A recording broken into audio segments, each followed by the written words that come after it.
Depuis le 30 juin, l'Afrique du Sud est entrée dans une nouvelle phase de son débat sur l'immigration.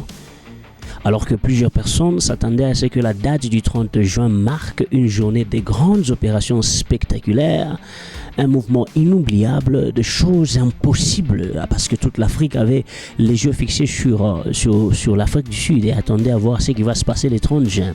En fait, en réalité, ce qui s'est passé, ce n'était qu'une intensification progressive des contrôles menés par les autorités. Ah bien oui, ce qui s'est passé ce qui s'est fait a toujours été fait. Inspection dans certaines entreprises, vérification de documents et poursuite des opérations contre les personnes en situation irrégulière. Donc, pas tellement c'est à quoi on s'attendait, en fait. Et dans le même temps, le gouvernement de Cyril Ramaphosa a répété un message très clair. Faire respecter les lois sur l'immigration, mais sans encourager les violences contre les étrangers. Il ne cessait de dire ça. Alors ça, c'est une position qui n'est pas simple à tenir dans un pays où le chômage reste très très élevé et où la question migratoire divise profondément l'opinion. D'un côté, certains Sud-Africains estiment que les frontières doivent être mieux contrôlées et que les emplois doivent profiter d'abord les citoyens. Le chant de tous les jours en Afrique du Sud. De l'autre côté, des organisations de défense des droits humains rappellent tous les migrants ne sont pas en situation irrégulière et qu'il ne faut surtout pas transformer un problème administratif en conflit entre les communautés. Ouais, les organisations, elles confirmaient que ce n'est pas tout le monde qui est irrégulier en Afrique du Sud. Et c'est là toute la difficulté. Pourquoi? Parce qu'en Afrique du Sud, tout le monde semble avoir une solution. En fait, c'est ça. En Afrique du Sud, il y a un problème et tout le monde semble être en mesure de résoudre ce problème. Jusqu'au moment où il faut réellement diriger, réellement gouverner. C'est un tout petit peu comme un match de football. Depuis les tribunes, vous allez vous rendre compte que tout le monde est coach. Depuis les tribunes, chacun sait exactement ce que l'entraîneur aurait dû faire. Il faut remplacer celui-ci, il faut changer celui-ci. Jusqu'un peu au moment où tu es sur le banc. Et là, les décisions deviennent beaucoup plus compliquées. C'est ça le problème. Pendant que ce débat se poursuit, plusieurs migrants ont choisi de rentrer volontairement dans leur pays, craignant que le climat ne devienne encore plus en plus tendu. Ce mouvement commence à attirer l'attention des économistes qui s'interrogent sur les effets possibles pour certains secteurs de l'économie du pays. Et comme si cela ne suffisait pas, le président Ramaphosa devait aussi gérer d'autres dossiers très urgents pendant ce temps-là. Un remaniement ministériel, une visite stratégique en République démocratique du Congo et un déplacement très important au Ghana, finalement reporté. Et ouais, le déplacement du président Ramaphosa au Ghana a été reporté. Une chose est sûre, les semaines qui ont suivi le 30 juin ont été loin d'être calmes. Et justement, parlons d'une décision qui a surpris de nombreux observateurs, le remaniement du gouvernement sud-africain. Quelques jours après le 30 juin, Cyril Ramaphosa a pris une décision qui a immédiatement fait parler, une décision qui a fait la une des médias, un remaniement de son gouvernement. À première vue, cela peut sembler être un simple changement de visage, mais il faudra savoir qu'en politique, le changement ou le remplacement d'un ministre n'est presque jamais un hasard. C'est souvent un moyen de répondre soit à une crise, ou renforcer une équipe, ou encore envoyer un message. Et ouais, ce n'est pas un hasard. Le président a annoncé plusieurs changements au sein de son gouvernement, touchant notamment des portefeuilles très importants. Alors, l'objectif affiché était de renforcer l'efficacité de l'action gouvernementale, d'améliorer la coordination entre les ministres et de maintenir l'équilibre du gouvernement d'unité nationale. Cela pour dire, gouverner ensemble demande beaucoup de compromis. Et soyons honnêtes, garder une coalition unie dans un gouvernement pareil, c'est parfois comme essayer de préparer un braai où chacun veut choisir le menu. Donc il y a un qui veut de la viande, il y a l'autre qui veut du poulet, et il y a une troisième personne qui veut du poisson. Et à la fin, c'est souvent le chef qui reçoit toutes les critiques. C'est un peu ça, la réalité du gouvernement sud-africain. Au-delà de l'humour, la pression sur Ramaphosa est bien réelle. Ça, il faudra le savoir. Le pays fait face à un chômage élevé, à une croissance économique qui reste fragile, à des difficultés dans les services publics et à une forte attente des résultats de la part de la population. Beaucoup de Sud-Africains ne veulent plus entendre des promesses. C'est ça la réalité. Beaucoup de Sud-Africains ne veulent plus entendre des promesses politiques. Ils veulent voir du changement. Ils veulent voir un changement qui est très, très concret. Un gouvernement stable inspire davantage confiance, tandis que des divisions politiques peuvent freiner les investissements dont le pays a besoin pour créer des emplois. Mais pendant que Ramaphosa organisait son équipe à Pretoria, un autre dossier l'attendait à plus de 3000 km de là, direction Kinshasa, en République démocratique du Congo. Pourquoi ce voyage était-il important? Qu'ont réellement discuté Cyril Ramaphosa et Félix Tshisekedi? Et quel intérêt l'Afrique du Sud cherche-t-elle à protéger en RDC? Alors que l'attention était concentrée sur la situation intérieure en Afrique du Sud, Monsieur le président Cyril Ramaphosa, lui, s'est envolé pour Kinshasa, en République démocratique du Congo, afin de rencontrer le président Tshisekedi. Alors, cette visite n'était pas une simple rencontre de courtoisie, il faudra le savoir. Derrière les poignées de main, les sourires et les photos officielles se cachaient des enjeux politiques, économiques et surtout sécuritaires très majeurs. Le premier sujet abordé en République démocratique du Congo était la sécurité dans l'est du pays, dans l'est de la RDC. Ok, avançons. La situation sécuritaire à l'est de la RDC. L'Afrique, en fait, c'est nous qui ne comprenons pas l'Afrique ou c'est la politique que nous ne comprenons pas. Qu'est-ce qui se passe? Il y a une situation en Afrique du Sud, mais Bon, ok. On avance. Ok, il faut savoir que depuis plusieurs années, cette région de la RDC est confrontée à des conflits armés qui ont fait des milliers de victimes et a déplacé des millions de personnes. Ça, tout le monde le sait. L'Afrique du Sud, membre de la SADC, reste engagée dans les efforts régionaux pour soutenir la stabilité et éviter que cette crise ne déstabilise davantage l'Afrique australe. Le deuxième sujet qui a été discuté, c'était l'économie. La RDC est l'un des pays les plus riches du monde en ressources naturelles. Cuivre, cobalt, lithium, l'or, des minéraux indispensables à la fabrication des batteries, de téléphones et de véhicules électroniques. Tout le monde le sait. Pour l'Afrique du Sud, renforcer les relations économiques avec la RDC représente une opportunité importante.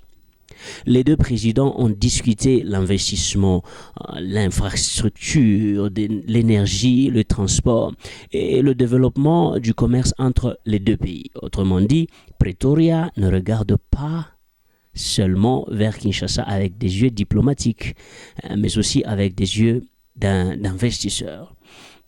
Comme on dit souvent, là où il y a des minéraux, il y a toujours beaucoup de monde qui veut simplement discuter. Et c'est ça la réalité de la RDC pendant plusieurs années.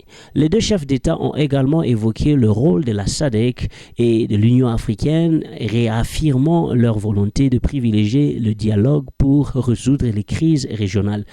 Mais cette visite avait aussi une dimension politique. Pour Ramaphosa, il était important de montrer que malgré les défis auxquels son pays est confronté, l'Afrique du Sud reste un acteur majeur sur la scène africaine. En d'autres termes, Pretoria veut continuer à jouer un rôle de leader dans les affaires du continent.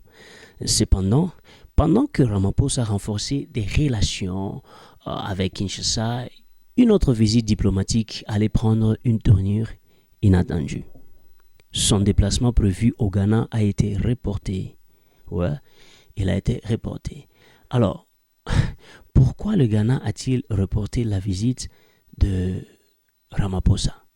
Est-ce que c'est un simple contretemps ou un message diplomatique? Après sa visite en République démocratique du Congo, le président Cyril Ramaphosa devait poursuivre sa tournée diplomatique au Ghana. Cette rencontre devait permettre aux deux pays de renforcer leur coopération dans les domaines du commerce, de l'investissement, de l'énergie et de la sécurité. Mais le Ghana a reporté cette visite.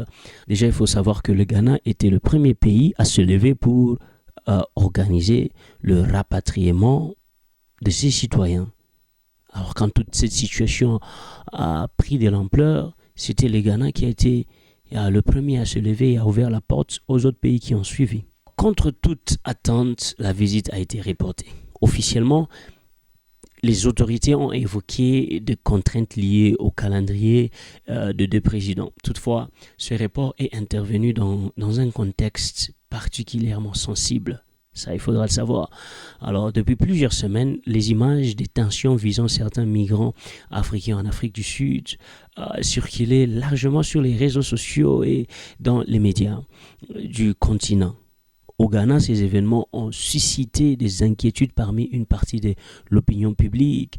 Ils demandaient de garantir la sécurité des ressortissants ghanéens vivant en Afrique du Sud. Même si le gouvernement de deux pays ont insisté sur le fait que les relations demeurent solides, plusieurs analystes estiment que ce report reflète aussi la nécessité de calmer les tensions avant d'organiser une visite. Avant qu'il n'y ait quoi que ce soit entre l'Afrique du Sud et le Ghana, il faudra d'abord calmer les tensions. Alors, en diplomatie, le timing est presque aussi important que le mot. Ça, il faut savoir. Parce que toutes ces situations est un peu comme si tu invites quelqu'un à dîner juste après une bataille familiale. Alors même si le repas est excellent, l'ambiance risque un peu d'être compliquée. Tu ne peux pas m'inviter après le combat. Donc tu ne peux pas m'inviter de venir manger chez toi après un combat. C'est un tout petit peu ce qui est en train de se passer entre l'Afrique du Sud et le reste du continent. Pour Pretoria, ce report rappelle une réalité. Les décisions prises à l'intérieur du pays peuvent avoir des conséquences bien au-delà de ses frontières. Ça, c'est ce que l'Afrique du Sud doit savoir. L'Afrique du Sud, il faut qu'elle comprenne que tout ce qui se passe dans le pays a des effets au-delà de ses frontières. Mais le sujet qui inquiète désormais de nombreux économistes en Afrique du Sud et partout ailleurs, depuis le renforcement des contrôles migratoires, beaucoup de travailleurs étrangers quittent volontairement l'Afrique du Sud. Ils ont été soit rapatriés ou quittés volontairement. Certains y voient, pour certains, c'est une victoire de la politique migratoire, tandis que d'autres redoutent des effets inattendus sur plusieurs secteurs de l'économie. Alors, la question c'est qui a raison? Le départ des migrants est-il une bonne nouvelle pour l'emploi des Sud-Africains ou cela risque de ralentir l'économie? Ça, c'est la question qu'il faut se poser. C'est la question que l'Afrique du Sud doit se poser. Depuis le renforcement de contrôle, plusieurs pays africains ont organisé le retour volontaire ou les rapatriements de certains de leurs ressortissants. Le Zimbabwe, le Malawi, le Mozambique et d'autres pays ont notamment facilité le retour de leurs citoyens. Pour certains Sud-Africains, à cause de tout ça, pour certains Sud-Africains, ces départs représentent une opportunité. Alors, pour plusieurs Sud-Africains, ils espèrent que davantage d'emplois seront désormais accessibles aux citoyens du pays. Mais malheureusement, les économistes voient autre chose. Les migrants ne sont pas seulement des travailleurs.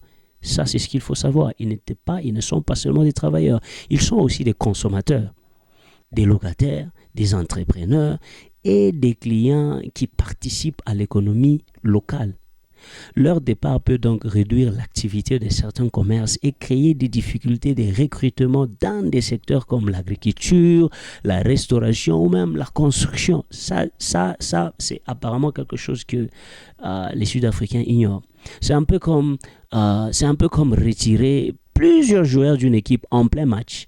Donc même si on pense que le banc est prêt, il faut encore trouver des remplaçants qui seront en mesure de jouer ensemble, des remplaçants qui seront en mesure de jouer le match. En résumé, si les départs se poursuivent à grande échelle, comme cela se passe, certains secteurs pourraient ralentir. En revanche, l'ampleur exacte de l'impact sur le PIB reste encore difficile à mesurer et les autorités n'ont pas encore publié le bilan définitif. Une chose est très certaine, l'Afrique du Sud devra trouver un équilibre entre le contrôle de l'immigration, les besoins de son économie et ses relations avec le reste du continent. Ça, c'est ce que l'Afrique du Sud doit savoir. En conclusion, quel avenir pour l'Afrique du Sud? Tous ces événements montrent une chose. Le gouvernement est en train de chercher à répondre aux préoccupations de la population. Ouais. Alors, pendant qu'ils font ça, ils cherchent aussi à préserver les relations avec les autres pays en Afrique. Mais les défis restent nombreux. Le chômage demeure élevé en Afrique du Sud, l'économie peine à trouver une croissance solide et la question de l'immigration continue de diviser l'opinion publique. Les prochains mois seront donc très décisifs pour les Sud-Africains. Les Sud-Africains attendent des résultats concrets, tandis que les pays voisins observeront attentivement les décisions de Pretoria. Écoutez, en politique, on dit souvent que les promesses sont comme les batteries des téléphones. Elles sont très puissantes au début, mais ce qui compte, c'est de voir combien de temps elles tiennent. Une chose est certaine, les décisions prises aujourd'hui auront des conséquences bien au-delà des frontières sud-africaines. Alors, nous sommes à la fin de notre vidéo. Vous, qu'est-ce que vous en pensez? Les mesures du gouvernement sont-elles la bonne solution ou l'Afrique du Sud devrait adopter une autre approche? Qu'est-ce que vous en pensez? Donnez votre avis dans les commentaires. Merci beaucoup de nous suivre ou de regarder cette vidéo jusqu'à la fin. Et si cette analyse vous a plu, n'hésitez pas de vous abonner sur Qu'est-ce qui se passe. N'hésitez pas de vous abonner. Merci de votre fidélité. À très bientôt pour une autre vidéo. Ciao!